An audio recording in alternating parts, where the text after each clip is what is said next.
Today we're going to go over deadlifting. We're going to start on the barbell.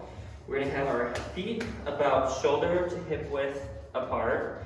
I'm going to grab outside of my feet. I'm going to hook grip. So that just means that I'm going to grab around my thumbs. You don't have to. I'm going to engage my shoulder blades by pinching them together, and I'm going to lift up by squeezing my butt. And we're going to control that motion down. As you can tell, I lift by segmenting my body into two pieces, an upper and a lower part. So hips go back, my back stays flat, and my hip to my knee. Today we're going to go over another deadlift variation. We're going to do it with the kettlebell. We're going to keep it nice and close, just like with the barbell. We're going to keep our back nice and flat. We're going to push our butt back and then come back up. If you feel like you are going to round your back at any point, that's as far as you go down in this position, right there. And then as I'm going down, my chin stays neutral so that my entire spine, from my lumbar to my cervical spine, is in a straight line.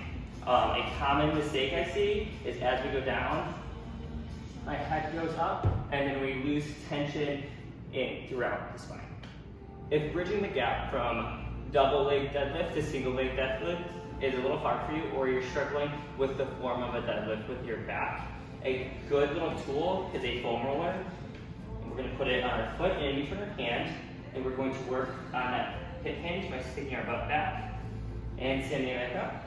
And same with every other deadlift, my spine stays neutral from my cervical spine to my lumbar spine.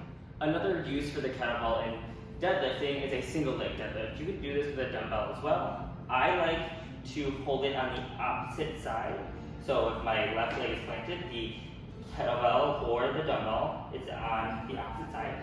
I'm going to hinge forward and squeeze my butt to stand back up. As you can tell, my back stays flat, my hips stay level. I lose a little bit of balance, but that's part of the journey when we're trying to work on balance and stability with the deadlift. With deadlifting, if you're struggling to maintain that neutral spine, flat back, a good way to cue it is taking an elevated surface, getting a kettlebell, pushing that kettlebell down so you are mimicking that bottom position.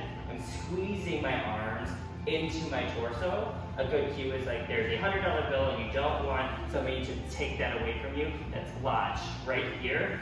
And so it's an isometric hold. An isometric hold meaning I am full contraction but not